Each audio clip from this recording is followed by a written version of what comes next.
NURTW, ẹ̀yin lẹ dàárín àwọn NURTW, ẹ̀yin lẹ dàárín wọn rú, ẹ̀yin lẹ dàárín àwọn onítìátà rú, ẹ̀yin lẹ dàárín àwọn Fuman, Fuji Music Artist of Nigeria, ẹ̀yin lẹ dàárín wọn rú. Gbogbo ibikíbi tí ẹ bá fi ojú sí tẹ bá. Ẹ̀yin èèyàn ibo láti já sí ẹ wò wọ́n ní Alhaji K1 àwọn ló ti ń darí àwọn onítìátà rú, àwọn ló ń darí àwọn onífújì rú. Ẹ gbọ́ sí lóòótọ́ ni ẹ wò, ẹ máa gbọ́ òtítọ́ ọ̀rọ̀ nínú fídíò yẹn, máa gbọ́ àwọn àṣírí tí wọ́n tú. Ẹ má gbàgbé láti subscribe sórí Gbémi Débẹ̀ so anytime tí máa ti ń dọ̀pọ̀ ẹ̀ lè máa rí fídíò mi. Every ọba in Yoruba land, every ọba in Yoruba land wọ́n yàtọ̀ sí NURTW.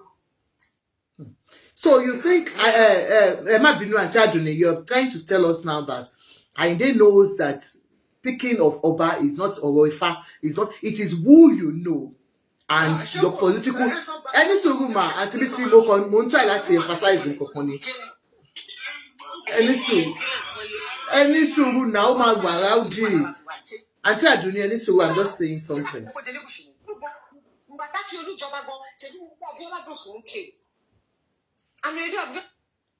Mo mute yín ni kẹ́ jẹ́ kí sáré sọ̀rọ̀ wàhálà yín pọ̀jù máa ṣe yín lè ṣègbè yín ni.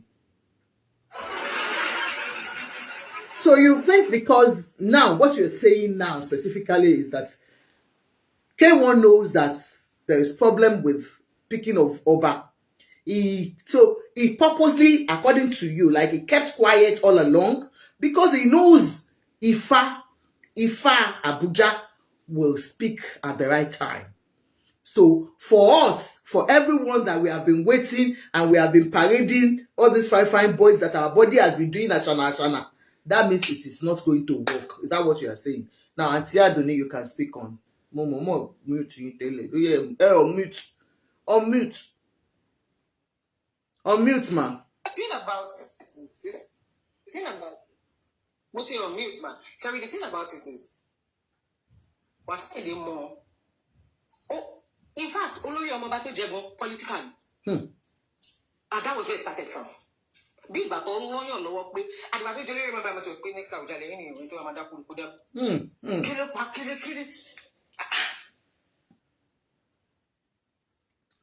mute too. Kí ló ṣẹlẹ̀? Ó dà pé network yìí ò dá mà. Network yìí ò dá. Okay, go on, ma. Break So even Bolaji came out to say that Waswahili cannot become Olori Omoba because he doesn't have the pedigree. Only at the Olori Omoba meeting we next time Jale. I don't have for shame. That's our next time Jale. We should be ready. Thank you very much, ma. Thank you, ma. Thank you. Thank you, ma. Next person, Blessed. Blessed. Are you there? Is Blessed there? Next person, Ibaje. Ekale ma. Go on. Yes, ma. Èmi máa kàn sọ pé sí ìsàn ti sọ pé tí ó ti rí bó ṣe rí kí ló dé tí wọn bá mi ní báyìí náà àti Àjọkẹ́. Irọ́ wọn ti wá bí ti pẹ́ o. Àǹtí Bísí ò lè tẹ̀sẹ̀ dé. Má fẹ́ jẹ́ ọkọ mi fine boy ìgbé náà nìyẹn tí mo fẹ́ ọba. Èmi máa wò pé gbogbo tí àwọn dájú wa ń ṣe is already a grandpa and a role model ló yẹ kán jẹ́. Because me wo po necessary kan lọ máa du ipò yẹn bọ̀ sí ìsọlẹ̀ sọ pé wọ́n fẹ́ ganu sí tọ̀ ó yẹ kán lo local Ifá nìkan ni kò yẹ kán lo international Ifá àti Abuja àti FCT Ifá the best is kán lo local Ifá jẹ́jẹ́ kán mọ ẹni tó wà ń bẹ̀ ìyẹn nìkan ló lè sort ẹ̀ and if they cannot settle it at the end of the day they will lose it, the family will lose that opportunity. And it ọmọdé tó tún lè regain ẹ̀ tó tún lè rí opportunity bẹ́ẹ̀ yẹn mọ́. So èmi kan wò pé bóyá at the end of the day tí dáàdì wa ò bá ti jẹ́ bóyá máa sọ pé kàkà kíkú má jẹ́ ṣèṣe ni wọ́n á fi ṣàwàdànù last then another family will have it and they will lose it tó bá ti lè kàn tó bá ti sí pé wọ́n lè coordinate ara wọn properly kan choose one person kó má dẹ̀ síjà láàrin wọn. Ẹ kú ètò mà. Ibaje, number one, ẹ jẹ́ kí kọ́kọ́ rán gbogbo wa létí. Ṣé wọ́n pé Fùsẹ̀gbùwà ni wọ́n ló kàn? Àyìndé ọmọ Fìdípọ̀tẹ̀ wọ́n tan ọmọ Fìdípọ̀tẹ̀ wọ́n dẹ̀ tan ọmọ Fùsẹ̀gbùwà so tí àwọn Fùsẹ̀gbùwà tó bá lè tẹnu wọn bá kò tó bá ti gbé wọn lọ court Àyìndé lè tún jáde under Fìdípọ̀tẹ̀ so ọ̀nà méjèèjì lọ́lọ́run fi kẹ́ dádì mi. Iyabeji, can you tell us what you do? Ẹ jọ̀ọ́ woman yìí wọ́n wá ń ta nǹkan ẹ sáré fún wa ní 1 minute kẹ́ sọ̀rọ̀ kẹ́ polówó fáwọn èèyàn. Iyabeji. Yes ma, orúkọ mi ni mommy daddy's auntie. Please follow her. Yes ma. To all our mommies, daddies, uncle online, this is your girl Iyabeji Onitinko's place. I do my dry cow meat, which is called Tinko, popularly known as Kunde in the olden days. But the one I do is a modern one that you can snack on. You can use it for afternoon gari jebu, gari ilu, that's the way they loaf from kefimu. And then they say all type of pot affairs, egusi, ogbono, it goes well. And I sell African foods too, which is the efera ogunfe, kon yilata, ki deliver. You want to buy ram, you want to buy snail, pure bush snail. You want to buy elubo gbodo, efera, any African foods that you want to buy, kilishi, ogbono, egusi, is what I say. And I deliver to your doorstep in UK and anywhere you are in diaspora. And trust me, whatever you are buying from me is value you will get for your money. Check my page and see what I do, please. I'm your girl. And if you want to buy anything, I'm also your errand girl. Please send me. I will surely deliver whatever you are sending me. That is why she was doing the salon. I deliver worldwide. Thank you very much. I deliver worldwide and I will treat you like a king and queen that you are. Thank you. Please follow her, please, everybody. I might help her. I want to buy it.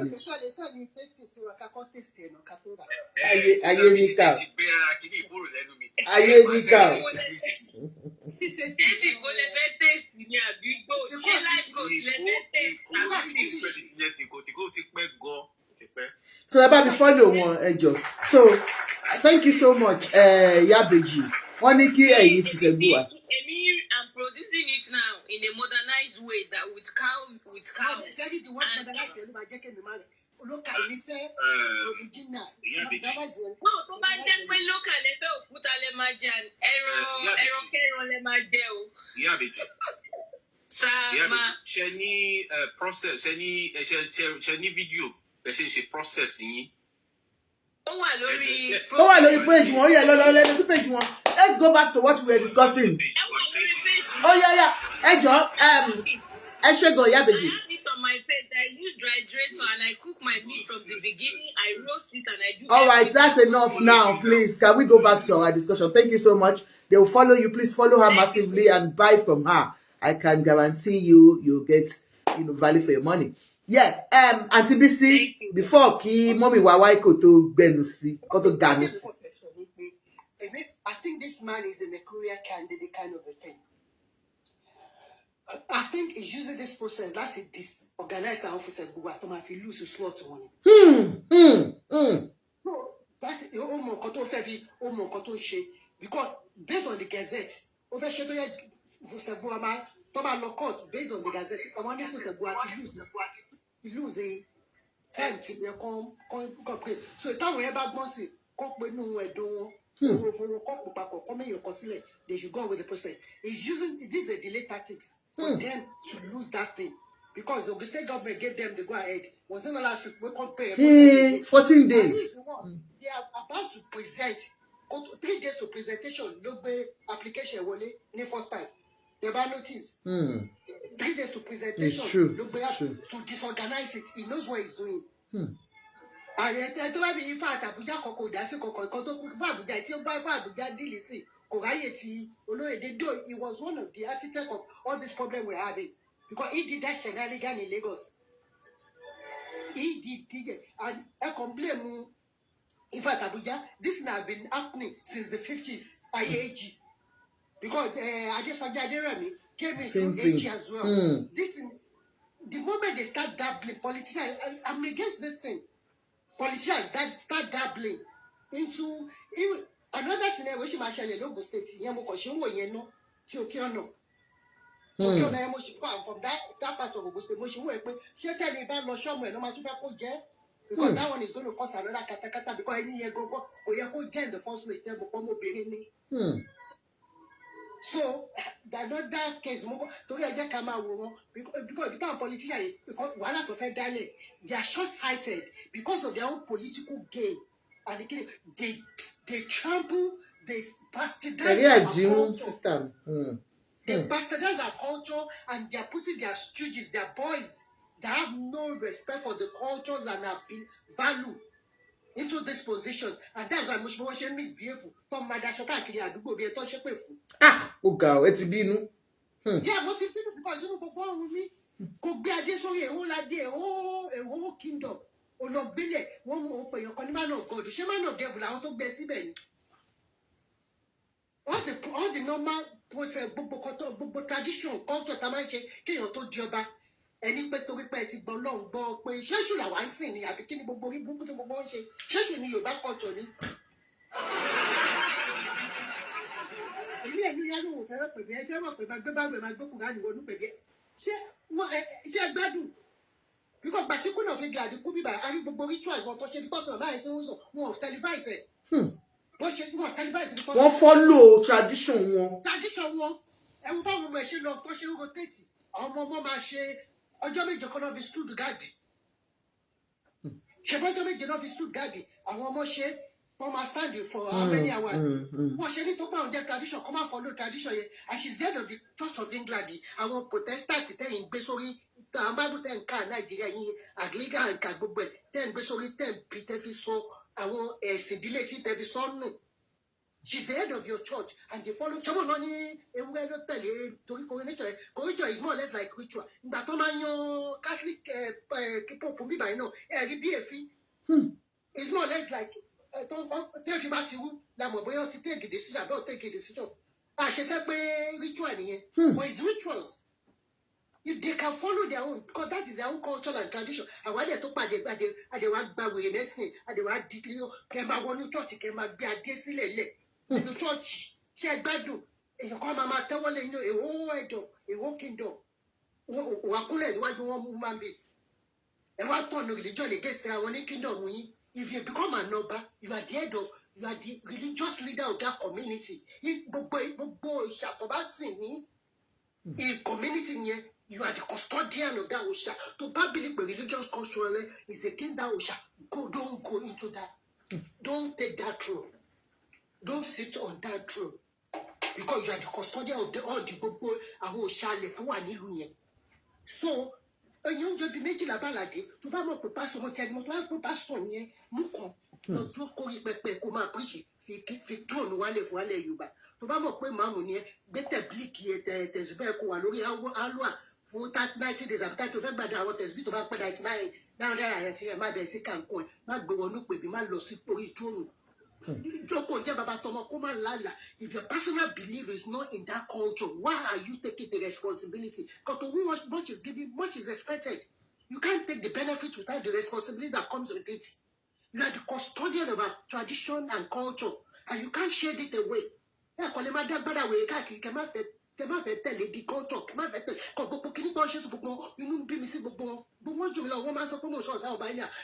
they did not respect this thing.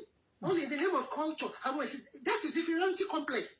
And all this religion you are following, these people are still following their tradition and culture to the core.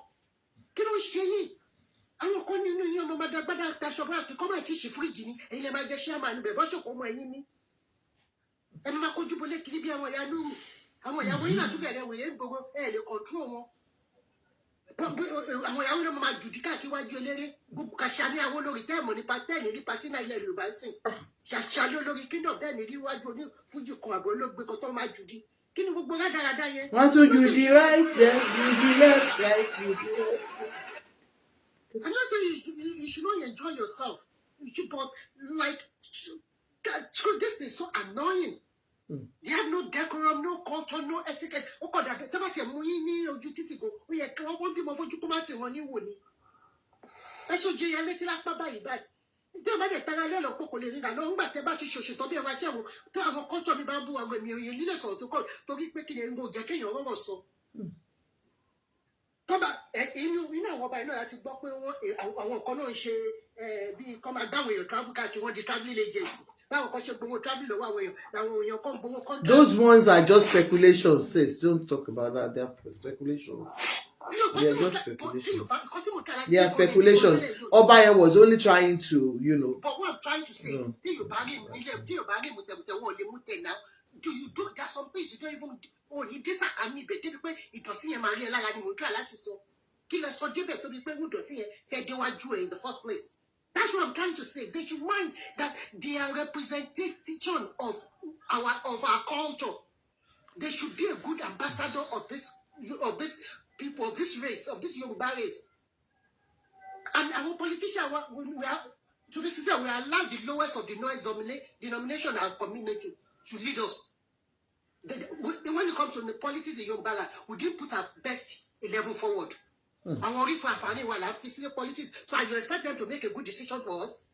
It's high time the best of the best among us start dabbling into politics. We want a good Yoruba land. If we want progress in our land, the best of us need to come out and start involving in politics.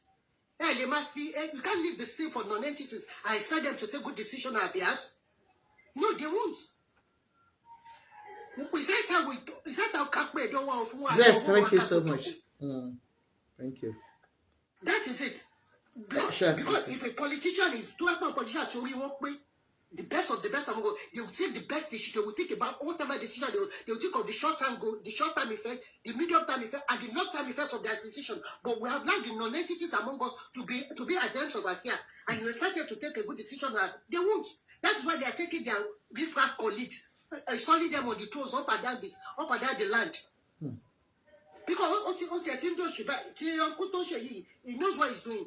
Thank you so much, Aderonke. Thank you, ma. That also taking here come. He's trying to distract them so that the fourth fan of the law, they should go ahead and choose whatever they want to choose. Now, nobody should go ahead and party no to go back to the check out. No,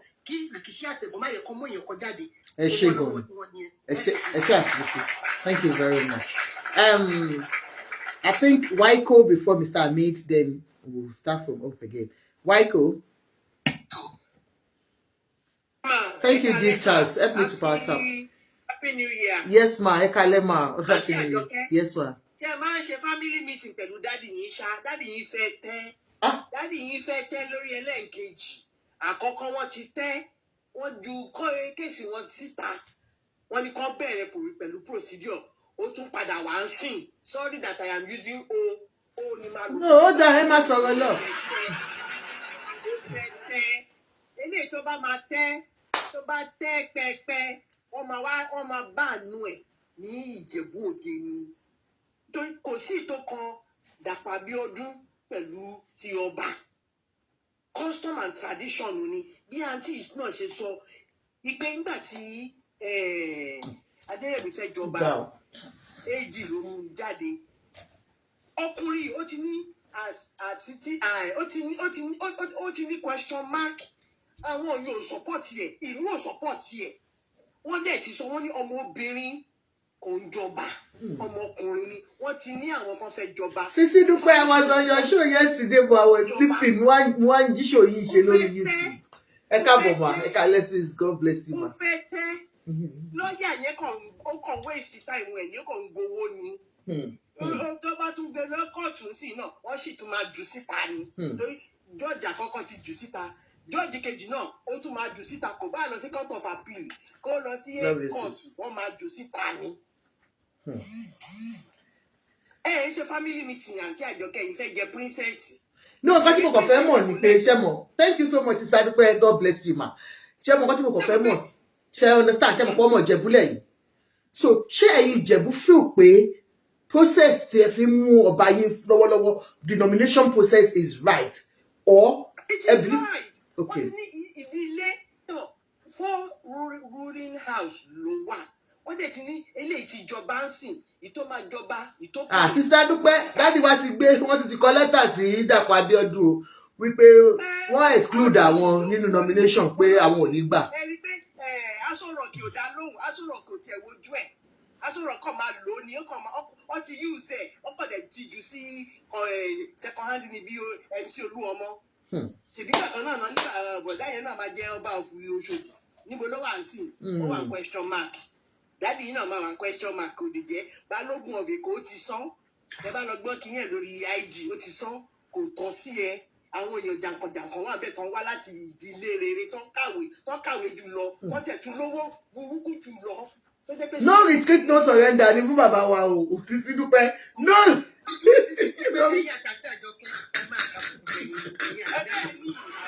We no go gree o we no go gree our papa must be the wọ́n máa lè jáde ní olórí ọmọọba tó jẹ yẹn náà kò ń ṣe táìtùlù sẹrímọ́nì wọ́n sì máa gbà lọ́wọ́ ẹ̀ ìwù fújì tó ń kọ yẹn náà wọ́n sì máa lè kúrò nídìí fújì yẹn. wọ́n tún máa lè kúrò lẹ́yìn nìkan lọ lédi fújì. bẹ́ẹ̀ni tóun nìkan ló ń kọ fújì. lọ lédi fújì ẹ sọ̀rọ̀ gidi mo lè fẹ́ lédi fújì wọ́n lè lẹ́yìn nídìí gẹ̀yìn. ó yẹ kẹ́ lọ ṣe mítìnì àti àjọ kẹ́kẹ́ lọ bá dádì yìí ṣe mítìnì. àti Dúpẹ́ lọ́wọ́ bá a pọ̀lẹ̀.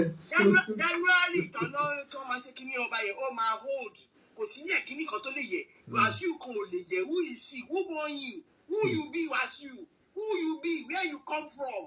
àwọn bọ̀dé ò ṣe jáde àwọn uncle great uncle great aunty wọ́n ṣe jáde ta ló support ẹ̀ nítorí olówó lọ́wọ́ ojú ọ̀rọ̀ bóyá aeroplane lọ́wọ́ máa support òun ni àbí Bọ̀wálé lọ́wọ́ máa support ẹ̀ àwọn ìyàwó ẹ̀ ló ṣàtẹ̀lé. Àǹtí Àjọkẹ́ tẹ̀ ń pajúdé kí lẹ̀ ń pajúdé fún. Ewo ti Bọ̀wálé nínú tó ṣẹlẹ̀ yìí báyìí. Ẹ bá dáàbì yìí sọ̀rọ̀ òdodo ọ̀rọ̀ honestly. All right, thank you. Ẹ ṣé gan. Ọmọ ẹ o àbáwọn ọmọ ẹ o. Yes, he is dreaming. He can dream on. Dream on.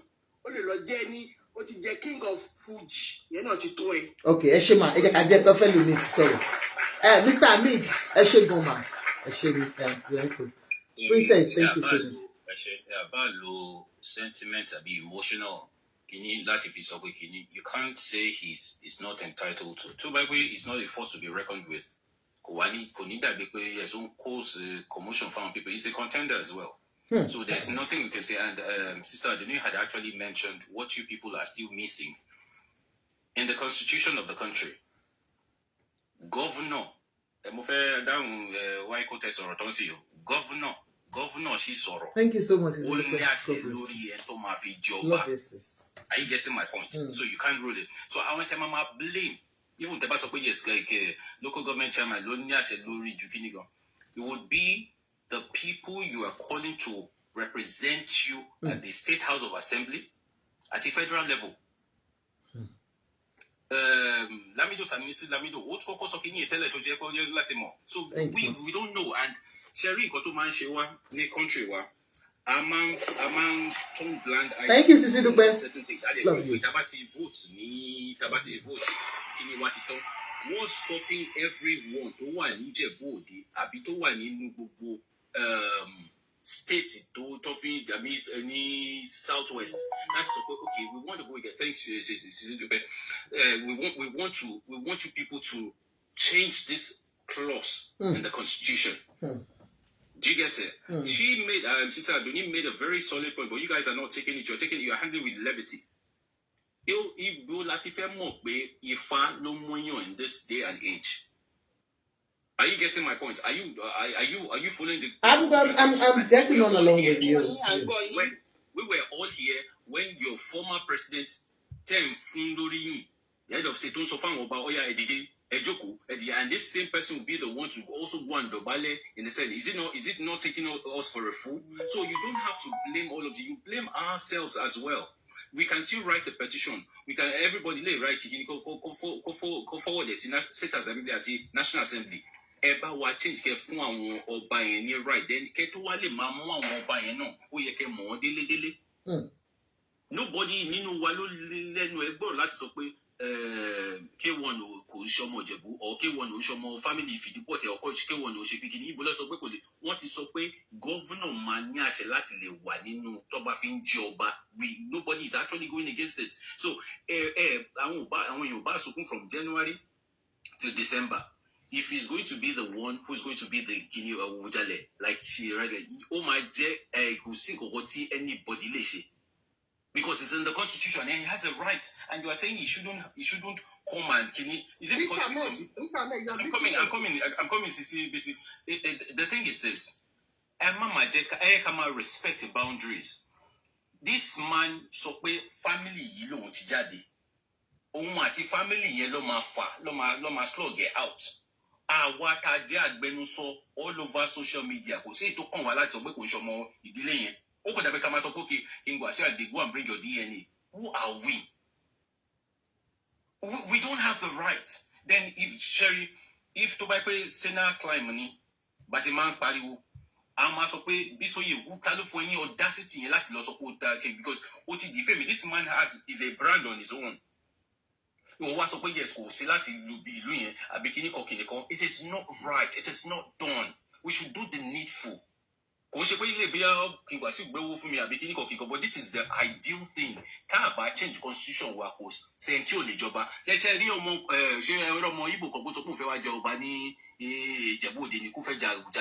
No. So he has a connection to that place and he has a connection to the throne. The reason he got on that was why I wrote it down. And when you like some certain thing, maybe because of character, because Kusento were perfect. There's nobody who's perfect. It's because he just he has created some what he created so many. He said thanks was supporter. It's not a matter of being a supporter. Me, I'm a realist. I don't hide behind the finger. And if you want to do the needful, so he has a right to challenge the system. Okay, to buy a kilo data, your family. But if I bear, I be my mare who will not ganu see Ben buying. Àwọn àfáà gan ganu sí. Àwọn àfáà gan ganu sí. Ẹ ṣe jàre. Mr. Meg, you're meeting one fact. The Posegua did not say, they said they should come and give them the chronologically, which relates to. Are you sure it came out from their family? Do you get what I'm saying? We shouldn't be looking but the family has come out. What I'm trying to say. I read it. Well, the family said, this what I saw in it is a family feud. What I'm saying is, if the family said is their son and they bring him out, fine. I'm not like my own God with them is if you know you're not from that family, that is the morality plus them like. If you know deep down that you're not from that family, why are you trying to destroy this person? It's not destroying. The same family he got a ball of many of them mafi brag for as you family one from time immemorial because we like attaching people. For everybody, no, he has never associated with that family. No, you never can tell. No, we know he's always talking about yes, he mentioned Fidipote. It's always been about Fidipote. But it wasn't me. I might be because conspiracy theory. When it comes to we look deeper than that. Like it was trying to destroy the process. Why would he? I don't see. God, man. Stop saying what you don't know, Jare. Election, you need to wear again now. Election, you are just coming. Wait, let them finish. Each person, don't talk to people like please, Sergio. That one thing is trying to destroy the person with the Fosegua so that they will lose the time slot. Because Fidipote need the next one. That is where me I'm calling for. Like he's trying to destroy this person so that those one will lose. Can I shock you? Okay. Jerry, I am from Lagos by birth and by inclination. Akiolu Gongokolu Ekojokini Akishimoyi Gongolu Eko. No, that is. I'm not sharing. Hold on. I'm trying to buttress a fact. Akishimoyi Eko wa lorite. Are you getting my point? But from all indications, we now have Akiolu, and we accepted it. That is it. The same kini strike. It's more my break it, but I'm not going to air stuff out. I mentioned Okeolo. I don't want to go for me. I'm of Egbaland. The Egbaland one is different. We have only 4 ruling houses in Egbaland, and it is not here within that family to back home. Anybody to back Mujadi, only to go only the lowest of their bottom feeder. That is their own problem. But we know it's a 4 ruling house. So, and the process of we are same thing with Tigebu. Because, but me, and only tweak it to repair or go and talk about our lower any governor. Okay, and to be see, we'll get points in this. Can you catch one by one so that you'll be no less so. I don't know to be we'll get points in. The process has been gazetted. That is the problem now. No, what I'm saying, what I'm trying to have you understand is this: almost a similar thing came up when the Oni wanted to ascend the throne. Before they narrowed it down to the family. And when they narrowed it down to the family, do you know the Oni has an older brother? Who advocated for him? That is. Do you know he has a father? Do you get what I'm trying to say?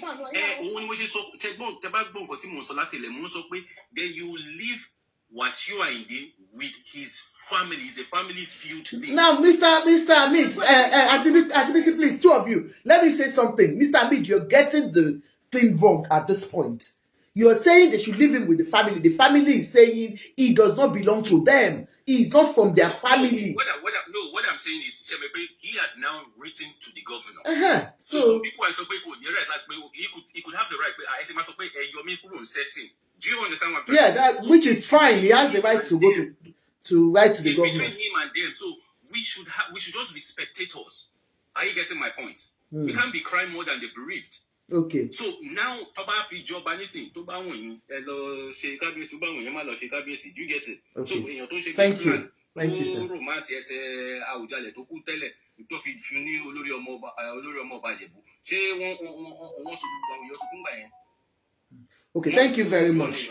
Let's hear from the next person. I think Zest. Zest is next. Zest, are you there? Okay. Yeah, I'm here. Thank you so much. Good evening, honestly, sir. I decided to come into the box because of what the sister that was talking there in bit was saying. I 100% agree with her. When we talk about tradition, we always brag that we have tradition or that we have culture. Honestly, we have none. Even the white people will condemn that have no tradition. They are way ahead of us when it comes to tradition and culture. We accept every culture, every tradition, every form of hooliganism have its way in our culture. It's so sad. Even the so-called Obashi that we're talking about, if you ask them now, what is the function of Obas? They will tell you that the custodian of your tradition, of our culture. The custodian of our culture, they no longer bear our names. They either have biblical name or Islamic name. They give their kids the same name. Biblical name, Islamic name, or English name.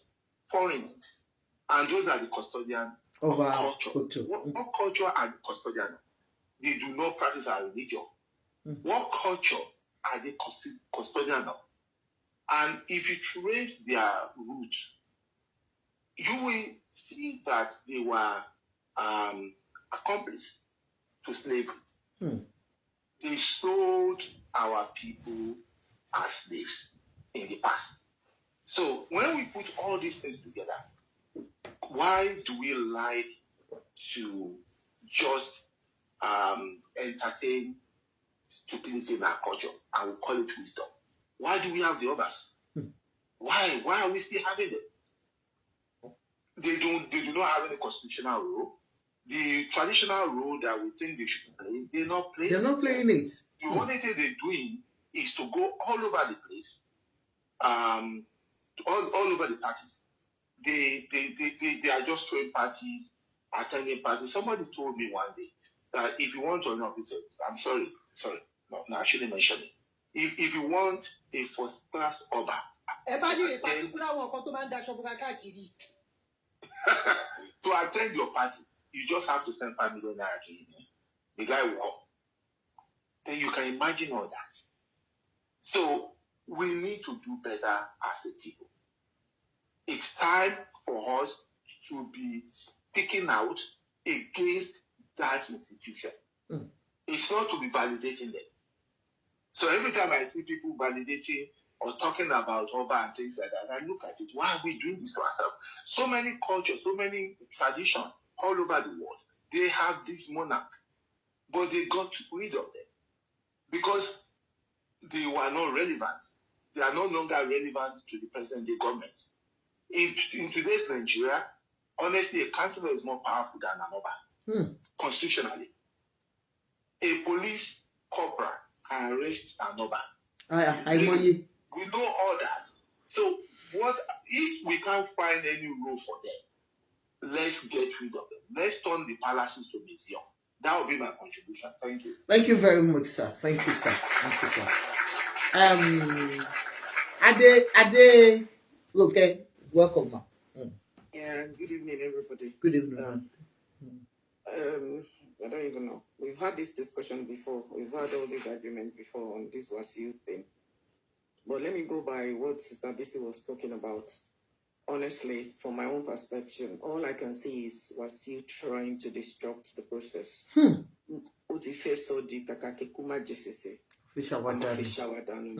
He knows that he would go to court and there could be delays. Let me tell you something about all these Obaship things and Uyi things going to court. Sometimes it could stay there forever in court. It has happened to a lot of places in Ijebu as well, where they've got no Oba for so long, because they are dragging one thing or the other. Okay, whether he was right, whether he's wrong, there will still be kind of delays, and I think that is his target. But from the onset, Ijebus were crying when they obviously we still have time to do whatever we want to do. But I think we're only crying on the spilled milk. That's what I think we're doing. I'll tell you why I say that. Ama make use of things when we want. We pick and choose when we want something to work for us. Okay? When this Wasi was made the Olori Omobakile, there was no opera. Okay? For whatever ways, he went through with it. Whether he bought it, whether he cajoled them, whatever he did, whether he used politics, at least it happened for him. And now my question went back to us that time when we had this argument when it started was, all of you are claiming it's not from this, it's not from that, it's not that. But how come? He became your Olori Omoba. Then there was an argument on this platform where these princes came up and they said, even I think Auntie BC said it was just an honorary. Maybe it wasn't you. Okay, Auntie? Okay, I can't remember. So the person I remember, we all had argument that day, and all they were saying was, no, it's just ordinary. Anybody okay, anybody what if anybody dancing? But what the question I asked them that day was there no proper vetting before you give somebody such a role? Another uncle came up on the platform and said, oh God, I want to remember those words. Anyway, so my question to them that day, anybody lole jabi, any pay honorary but one later from Boboyi, because there we are all Yorubas here, and I want to believe, okay? Any honorary they wouldn't go that far. Do you get me? Any honorary is honorary is just like a party. Do you get me?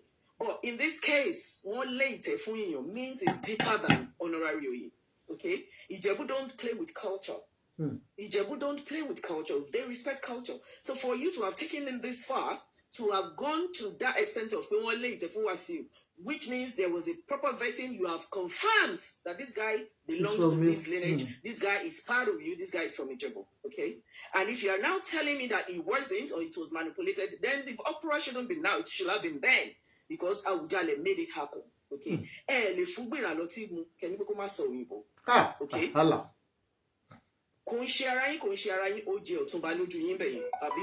Whatever to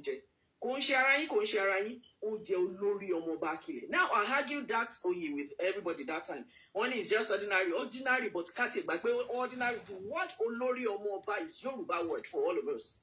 Is a Yoruba word, which means he's the head of the princes of Ijebuland. He's the head of the princes.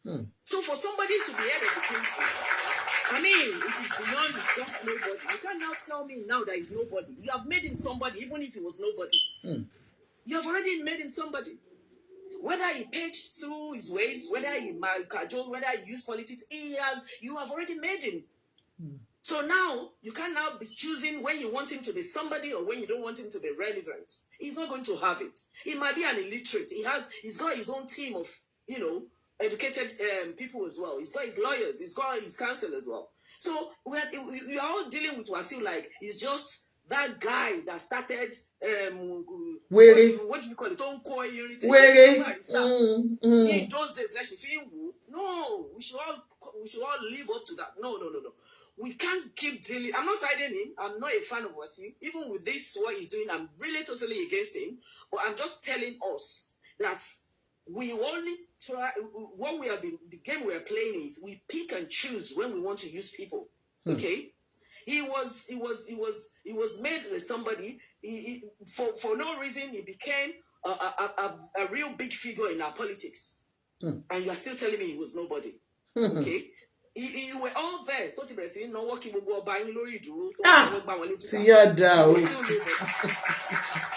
do that? Can I do that? You are still saying he's nobody. We have to get it now. Eti build it. Eti gbẹ̀yàn lẹ́yìn sìn ẹ wá fẹ́fẹ́ kó fi jẹ ẹran ẹ̀dẹ̀fẹ́ kó fi jẹ gbogbo yín lọ́lẹ̀ pa. Eti sọ di ọmọ òye. Eti sọ di nǹkan tẹ́ fẹ́ sọ di. Eti make it relevant in Ìjẹ̀bú. Eti make it relevant already. In fact, eti fi hàn wípé ọmọ ara o lẹ́nu ń bẹ̀ níbi tó eti bá dé yìí. Ó wá kù sí ọwọ́ Fùṣẹ̀ngbùwà. Bó ṣe fẹ́ sort it out within those days because nǹkan tó máa ṣẹlẹ̀ ní wípé Wasiu àbá wọn jà delay máa wà. Wọn dẹ̀ ní meet up target. When they don't meet the target, it now goes back to Fidipote. This history is going to repeat itself because like 100 years ago, from what I gathered, it has happened. It happened. All happened because there was delay. He had to go to the another ruling house. So Wasiu, Wasiu ti Ojebo lóríṣà lọ́wọ́. Ó kú bàbá là bàbá tó máa gbà lọ́wọ́ pop sí mi. Ẹ ṣé. Tí Wasiu bá yín fà ní. Ó máa wá win lo nǹkan tó ń bá yín fà ń sìn yẹn. Wasiu dẹ̀ ti gbójúlé nǹkan méjì already. Ẹ sọ pé kì í ṣara yín bọ̀ ẹ ti fi ṣe olórí ọmọọba Ìjẹ̀bú. Secondly, ó ti wò pé politics sí eléyìí ò bá jẹ ilé àjẹ. Nǹkan tí Wasiu fẹ́ fi bá yín fà ó pọ̀.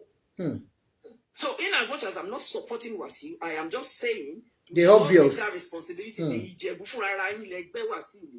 God bless everybody. Thank you very much. You're just stating the obvious, you know.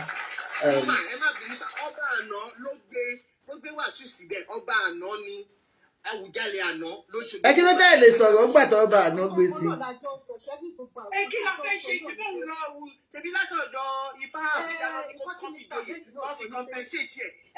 Nísìnyí adẹ̀ tí wọ́n sọ fún pé àṣẹ wọn kó máa lọ àbáṣòwò mọ́ máa lọ àti kẹ̀kẹ́ lọ alágbèrè. Ìgbàlá àná ni àdèlè dálẹ́bi ó ti lọ àlè dálẹ́bi ẹ̀ṣẹ̀ gbogbo ọ̀pọ̀ tó ṣe tó jẹ́ kán ṣe gbogbo sacrifice tó yẹ kán ṣe ó ní kán máa ń kán sóhun ní Muslim way kí la fẹ́ ṣe. Ara àkọ́tà àṣọ ni pé onísìn àti lajú adẹ̀ ti tún iyọ̀ wagún àti tún ro wàró ẹni kó máa lọ àṣẹ mọ́ máa lọ Wasiu. Okay, ẹ ṣe mà ẹ yẹ ká sáré gbọ́ from Ayọ̀délé. I think Mr. Ayọ̀délé is the next person. Good evening, sir. Good evening, sir. You're welcome, sir. Ẹ kálẹ́, sir. Good evening, house. Ṣé rí ojú tí ẹnìkọ̀ọ̀kan fi wá ń wò nínú gbogbo wa kò ń ṣe bẹ́ẹ̀ lórí Alhaji kan content l'Alhaji ń ṣe. Wow. Papa Zoom. Ẹ jẹ́ ká gbọ́. Alhaji fẹ́ máa wà relevant ní gbogbo nǹkan tó bá ti ń ṣe ni. Alhaji ò fẹ́ jẹ́ kí àwọn guys tó ń bọ̀ lẹ́yìn ọ̀kan pa star mọ́ òun lára ni. Ṣé rí nǹkan tí Alhaji ń fight fún wọ́n ti pìtàn yẹn fún Alhaji rí but Alhaji ń fight fún àwọn ọmọ ẹ̀ tó ń bọ̀ lẹ́yìn ọmọ. Ṣé rí nǹkan tó ń fà yìí ó ti ṣẹlẹ̀ nílé Ifẹ̀ last time tí bàbá wa tó wà bẹ́ẹ̀ sìn tó wà ń bẹ̀. Ṣé wo máa tí wọ́n rán lẹ́wọ̀n sí nílé Ifẹ̀ tó ní Oòduà yunifásitì. Bàbá. Gbogbo ti fẹ́ di ọba yẹn nígbà yẹn ló wá ní Oòduà yunifásitì sílé Ifẹ̀. Yunifásitì ló ń jẹ́ tẹ́lẹ̀ ó ní torí pé Síjú Adé ti promise òun ló jẹ́ kó ní Oòduà yunifásitì sílé Ifẹ̀ gbogbo nǹkan ẹ̀ tó ń ṣe pátápátá Ilé Ifẹ̀ ló ń ṣe sí. Ó ti rin gbogbo ọ̀nà yẹn pé òun ti jọba, ó ti ń pèrè lọ́ba already. But wọ́n wá jẹ́ kó yé pọ̀ ọmọ obìnrin ni. Wípé kì í ṣe ọmọ Ilé Ifẹ̀ gangan, and it's true. Wọ́n ní pé ọmọ Ifẹ̀, I think that Ifẹ̀ North ni. Ifẹ̀ North ni, Ifẹ̀ North. Ifẹ̀ North ni wọ́n pè é. Wọ́n ní wọ́n júwe fún dáadáa, but kò gbà, ó náwó gan. Gbogbo àwọn tó wá gbowó yẹn lọ́wọ́ ẹ̀ wọ́n wá ní kó wá búra. Gbogbo àwọn ọba tó búra yẹn wọ́n pé 3 months tán fi kú dànù. Wow. Honestly, igbákejì kankan tó nẹ̀sì sí ọba Ifẹ̀ nígbà yẹn ó náà kú. Òun gan ló kọ́kọ́ kú. Ṣé rí ipò yẹn àwọn méjì ló wà lọ́wọ́ ẹ̀ tẹ́yìn ò fúnra sí o. Tó wà lọ́wọ́ ẹ̀ máa dẹ̀ dárúkọ wọn, Ọbásanjọ́ àti Tinubu. Àwọn méjì tó lè fọba Ìjẹ̀bú jẹ nìyẹn. Wọ́n kàn ní kí Dàpọ̀ kó lọ ànáùnsì ni. Ẹ má dá wàhálà lẹ̀ o. Ẹ ti rẹ sẹ́ni bẹ́ẹ̀ yẹn, ṣé rí Dàpọ̀ kàn ń ṣe ni Dàpọ̀ nẹ́nu bẹ̀. Ṣé eléyìí lẹ̀ sọ? Eléyìí. Non-performance governor ni. Eléyìí ọ̀fẹ́ eléyìí kò nẹ́nu nù. Wọ́n kàn máa sọ fún mi wípé lọ́fẹ̀ẹ́ níbẹ̀ lọ́wọ́ àná sẹ́ni tó máa jọba. Ilé Ìbájẹ́ àti lọ pàtí ìjọba. Màá sọ kókó fún yín lénìí, ẹni tó máa jọba wọ́n ti mọ̀, wọ́n ti búra fún fẹ́ni tó máa jọba. Mo ti sọ lórí platform yìí ẹni tó máa jọba kò ju 40 something lọ. Bóyá ọkọ mi nìyẹn 45, ọkọ mi tí mo fẹ́ lánàá ẹ ti rí. Ọgbẹ́ tó wá ní kí n má fẹ́ fa ìbọn yìí o. Ẹ lọ kọ sílẹ̀ lénìí, ẹni tó máa jọba yẹn either age of 40 to 45 kò lè wọ 46 gan. Dádì kò ṣe Wàsíù. Ẹ jẹ́ ká jọ́ ká sọ̀rọ̀ tó ẹjọ́. Ẹgbẹ́ wọn sà. Content l'Alhaji ń ṣe. Ṣé ọ̀rọ̀ sọ́ọ̀dì lẹ́yìn? Alhaji ń jà fún ọmọ l'Alhaji ń jà fún lọ́wọ́. Wípé kán lè sọ fún pé ìdílé báyìí lé ọmọ ti wá. Nǹkan tó Alhaji ṣe rí Alhaji gan ó kàn ń ṣe content ni. Kò sí tó Alhaji gbogbo gbé best lọ́ọ̀yà lẹ́ni ní kinní tó bá fẹ́ ànáàsì wọn àjọba yẹn kò sí kankan tó máa ṣẹlẹ̀. Nígbà tó bá jọba yẹn tán á tún wá máa lọ court. Ṣé bí wọ́n ṣe ti fẹ́ náà nìyẹn? Ebi wọ́n pe ọ̀gbẹ́ni nígbà yẹn ní Arẹ́gbẹ́ wípé ó yẹ ànáàsì àwọn tó máa jọba. Wọ́n dẹ̀ ti jọba yẹn tán. Nígbà tó ànáàsì lẹ́gbọ́n ọba gangan ẹ̀gbọ́n ọba tó wà ń bẹ̀ ló wá ń gbé àbúrò ẹ̀ lọ kọ́ọ̀tù. Ó ti kọ́kọ́ gbé àbúrò ẹ̀ lọ kọ́ọ̀tù báàbúrò ò ní jọba yẹn. Ti náà ẹ̀gbọ́n àtàbúrò ò gírì. Ṣé ọ̀rẹ́ sọ́ọ̀nì bẹ́ẹ̀ yẹn nítorí pé àbúrò orí ọba ló ti gbé wá sáyé tẹ́lẹ̀ nítorí àwọn bàbá ẹ̀ sọ̀pọ̀tì ẹ̀. Ṣé rí ọ̀rọ̀ ọba ẹni tó bá máa jọba ẹni tó bá fẹ́ jọba tó bá fi lè jáde kó máa jọba tó bá mọ̀ pé ó fẹ́ jáde ó náwó lọ́wọ́ ó máa gbọ́ oríṣiríṣi ìtàn. Òun ni ìtàn burúkú tí Bísóyè wa tó ń sọ fún dádì mi. Ó máa gbọ́ oríṣiríṣi tẹ́ bá fẹ́ gbọ́ oríṣiríṣi ìtàn kó jáde kó fẹ́ jọba kó dẹ̀ náwó yẹn lọ́wọ́ kí wọ́n mọ̀ pé wọ́n á ní power wọ́n á useless ẹ̀ gan. Ìgbésẹ̀ ni pé Alhaji ò gbọ́dọ̀ accept báyẹn pé òun ò jẹ mọ́.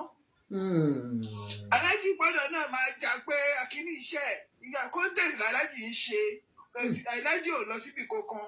Mr. Ayọ̀délé. Content creator ni Wàsíù. Sorry ṣe rí nǹkan tí Mr. Ayọ̀délé sọ yẹn lóòótọ́ tí Alhaji ò bá ja ìjà yẹn délé ó máa affect àwọn ọmọ ẹ̀ náà the same. Lọ́jọ́ iwájú. Àwọn ẹ̀ náà nílé náà ti wá because that is wọ́n accept bàbá wọn accept àwọn ọmọ ẹ̀. Ẹ ti sọ mẹ́rin ní sọ yẹn lóòótọ́ ìjà ìjọ iwájú ni mo fi kò jáde náà. Alhaji sáré wá ó fẹ́ chance. Alhaji fẹ́ sáré chance àwọn èèyàn. Wọ́n wá rí pé kíní yóò ṣe chance mọ́. Alhaji wá sá sẹ́yìn. wọ́n wá wò pé Alhaji kí Alhaji lọ́jà ìjà yìí torí àwọn ọmọ àrọ́dínran ẹ̀ kó má banú ilé ẹ̀ jẹ́. Ohun tó ń ṣẹlẹ̀ nìyẹn. Bàtà Alhaji kàn fi wọ́n ṣe kọ́ńtẹ́ǹtì ni. Àwọn tó wà lókè náà mọ̀. Ẹ̀rí tí Alhaji bá dé patí, ó kàn máa fi wọ́n kọrin ni. Kò lè ṣe kí Alhaji má fi gbogbo àwọn lọ́balọ́ba yẹn kọrin. Alhaji fi ṣe kọ́ńtẹ́ǹtì ni. Ṣé ọ̀rọ̀ sáǹdì bẹ́ẹ̀ yẹn kó tó ń ṣẹlẹ̀ nìyẹn? Ẹ jẹ́ kẹ́lò mi sọ̀rọ̀, thank you. Ẹ ṣé gan ni, really appreciate you. Ẹ ṣé sir. So ọjọ́ iwájú àwọn ọmọ Alhaji ló ń jà fún. Wọ́n lọ́jọ́ iwájú àwọn ọmọ wọn ni wọ́n ń jà fún. God bless you for that. Yes ma'am. Ẹnìkan kan kankan ní comment section yẹn mo fẹ́ kí Uncle Ahmed àbí ẹni tó bá understand the question yẹn kó jọ kó bá mi answer. Ẹni yẹn béèrè wípé ìgbà wo iṣẹ́ wo ni iṣẹ́ at what stage normal ní ifá ní relevance sí pé à ń fèèyàn joyè àti at what stage ní local government ní relevance ṣé ifá ló ń choose ní ṣé local government ní báwo ló ṣe ń ṣe báwo ni tó síbi àárín méjèèjì. tó bá pé ilé ìdílé wo ìdílé ìfọ̀ṣẹ̀gbọ̀n àìsè they will not bring maybe 3 depending on the criteria either 2, 3 or 4 láàrin 2, 3, 4 yẹn ṣe mọ̀ pé family náà ti mọ gbogbo wọn tán wọ́n máa gbé wọn wò ẹ̀yìn náà máa lọ dá ifá lóyè tó bá mọ̀ pé máa tùlú lára jù nínú gbogbo wọn. So question no come along be ifá pé will this one be better than this one. pé yà dé àfọ ọmọ òye wọ́n máa ṣe wọ́n máa kó so wrong perspective ní pé ká máa sọ pé ifá ló máa fi mú yàn. bó ṣe ń ṣe tẹ́lẹ̀ nìyẹn àwọn náà bàjẹ́ àwọn leaders wa náà bàjẹ́ wọ́n ṣe ń ṣe tẹ́lẹ̀ nìyẹn most of àwọn tí ó ń jọba tẹ́lẹ̀ ẹlòmíì lè wá lu òyìnbó tó bá jóun ní fámú wọ́n máa pè wálé ni wọ́n á lọ invite ẹ̀ wálé bí wọ́n ṣe ń ṣe tẹ́lẹ̀ nìyẹn. wọ́n máa nominate family yẹn máa nominate their president. wọ́n lè nominate èèyàn 20 nínú èèyàn 20 tí family yẹn bá nominate wọ́n á wá dá fá lórí orúkọ wọn ní kọ̀ọ̀kan ìkọ́nù wọn ni fá máa mú tí ìtìfá bá mú ò bá sí ní Nàìjíríà ibi tó bá wà wọ́n máa invite ẹ̀ wálé. So bí wọ́n ṣe ń ṣe tẹ́lẹ̀ nìyẹn. Then I now come back to that àǹtí tó sọ̀rọ̀ kí bọ̀dá yìí tó sọ̀rọ̀ wípé wọ́n fi Wàsíù jẹ olórí ọmọọba ó dẹ̀ wọ́n tẹ́ ìtẹ́ fún Wàsíù ló tẹ́ ìtẹ́ fún rárá ẹ̀ kò sí ẹni tó tẹ̀tẹ̀ fún ọmọọba ni ó lè jẹ olórí ọmọọba but olórí ọmọọba is not a traditional title. Tẹ́ bá lọ wo ìtàn Ìjẹ̀bú Òde the first person tó máa jẹ olórí ọmọọba òun ni bàbá Ṣùbòmí Balógun and the reason tó fi jẹ olórí ọmọọba ni pé òun ni the main contender pẹ̀lú late Ọba Awùjalẹ̀ nígbà yẹn. Tẹ́ bá tún wá wò Ṣùbòmí Balógun ó ní weight ní Nàìjíríà ju Síkírù Adétọ̀nà lọ nígbà yẹn. Tẹ́ bá wò nítorí abroad ní ti bàbá Síkírù Adétọ̀nà wà all along bó bàbá Ṣùbòmí ti establish sí Nàìjíríà ó ti wà Nàìjíríà ó ti ní complaint káàkiri kó tó di pé ó wá bọ́ sí ọwọ́ bàbá Síkírù Adétọ̀nà bíi pé you have to step down ìdílé kan náà lẹ ti wá ìkọ́nù yìí máa step down kọ́nù yìí máa ṣe kiri. Òun ni bàbá yẹn ṣe wá fi compensate Ṣùbòmí Balógun ẹ lọ wo history Ìjẹ̀bú Òde lórí olórí ọmọọba. Ṣùbòmí Balógun ni the first ẹni tó máa di olórí ọmọọba wọn ò dẹ̀ ṣe ìtẹ́ kankan fún dádì Àjọkẹ́ àwọn náà tẹ́ ìtẹ́ fúnra wọn nílé bàbá wọn wọ́n ṣe é pé Adétọ̀nà ló tẹ́ ìtẹ́ fún wọn o kò ń ṣe pé òun ló tẹ̀tẹ̀ fún wọn o ibi tí owó bá ti ń sọ̀rọ̀ kò sí nǹkan èèyàn lè tẹ̀ fúnra rẹ̀ náà ẹni sọ pé lè tẹ̀ fúnra wọn. kò sí nǹkan tí owó lè ṣe sísà mi kò sí nǹkan tí owó lè ṣe it's a matter of wípé kí n báyìí àwọn bàbá tó wà ní kinní tó máa wá dírẹ́sì ibì kan fún mi tó máa ṣe everything make believe ní make believe quote me and go to Ìjẹ̀bú Òde history and go and research. Make believe ni ó ń ṣe wípé wọ́n tẹ́ ìtẹ́ yẹn wípé kí àwọn lè jọba ń gbà yẹn torí ọba òun pé méjì láàfin but wọ́n fẹ́ establish olórí ọmọ ọba yẹn as a real oyè níjẹ̀bú Òde làwọn ṣe nǹkan tí wọ́n ṣe yẹn nígbà yẹn as a real oyè meanwhile ìgbà tí Ṣùbòmí jẹ́ wọn ò jẹ́ as a real oyè nígbà yẹn wọ́n fi compensate bàbá Ṣùbòmí Balógun ni. ìgbà ìgbà tó léètè yẹn ìgbà tó fẹ́ jọ̀túnba ni ò kì í ṣègbà tó ń jẹ olórí ọmọọba o.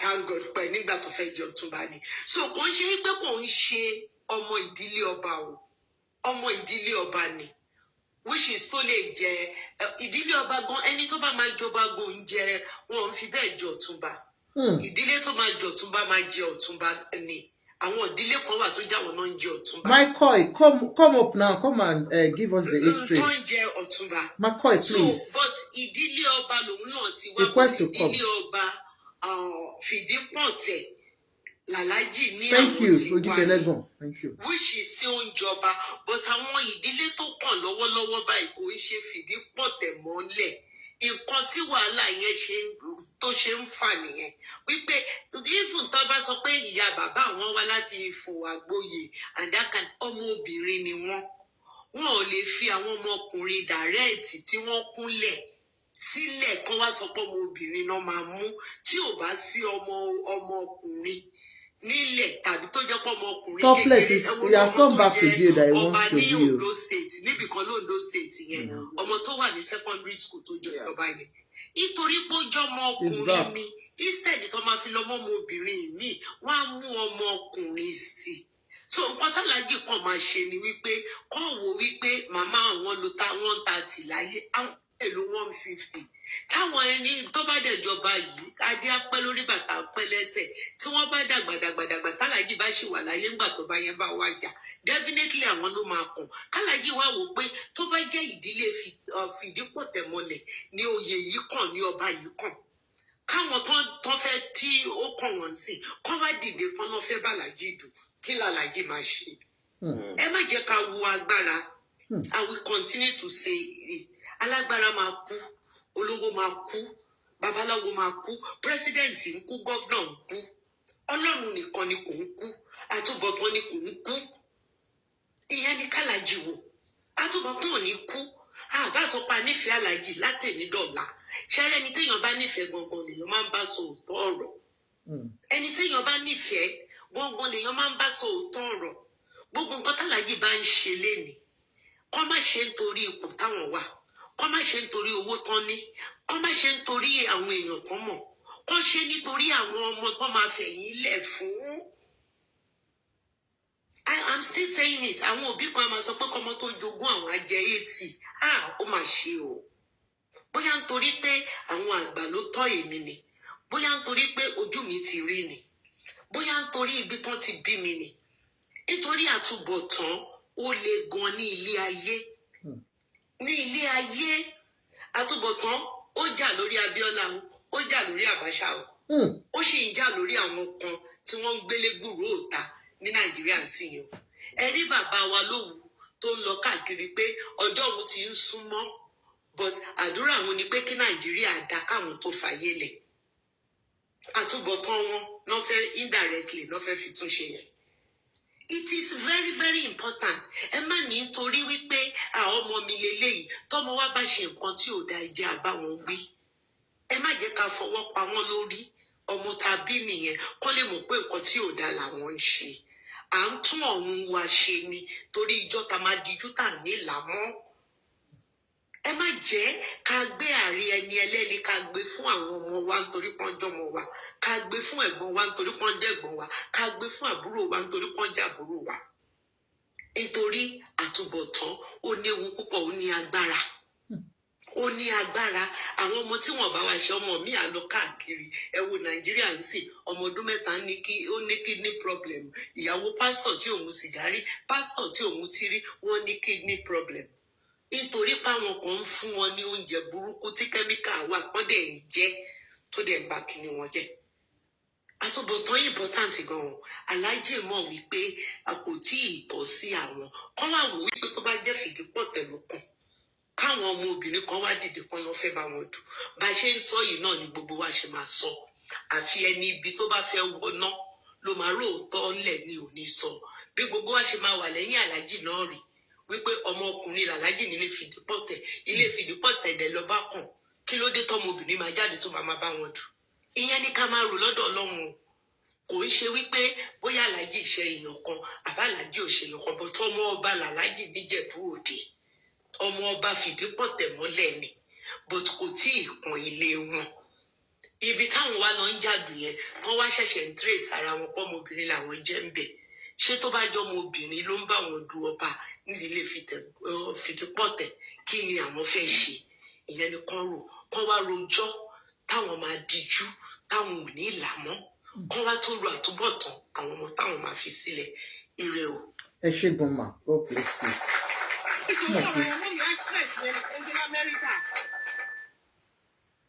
mọ́mí tó sọ̀rọ̀ tán sí yẹn mọ́mí actress tó ń gbé lamẹ́ríkà tó ń kópa.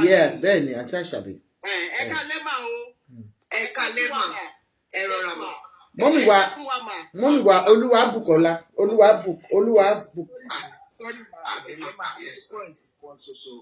ṣe rí tẹ bá wo àwọn bàbá wa àwo láyé ìgbà yẹn àwọn ló ti kọ́ sí gbogbo pírọ́blẹ́mù yìí ibi tó dẹ̀ ti kọ́kọ́ kọ́ sí pírọ́blẹ́mù ní Ọ̀yọ́ and Ilé Ifẹ̀ àwọn ló fọba Ọ̀yọ́ jẹ nígbà yẹn true wípé Síjúadé tó wàjà ó mọ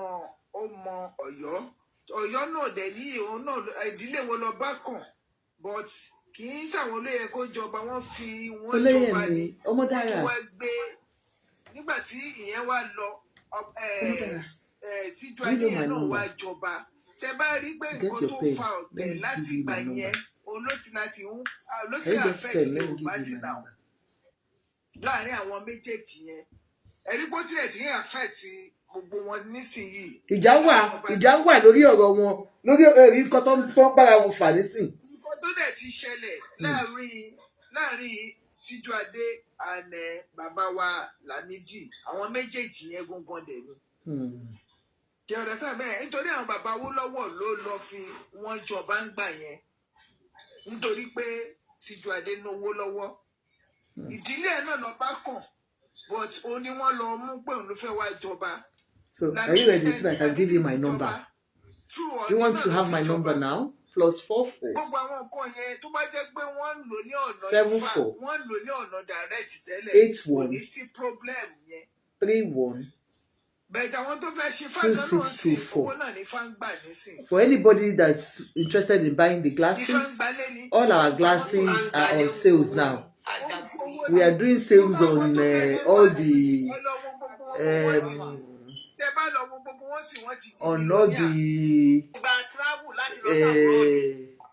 sunglasses.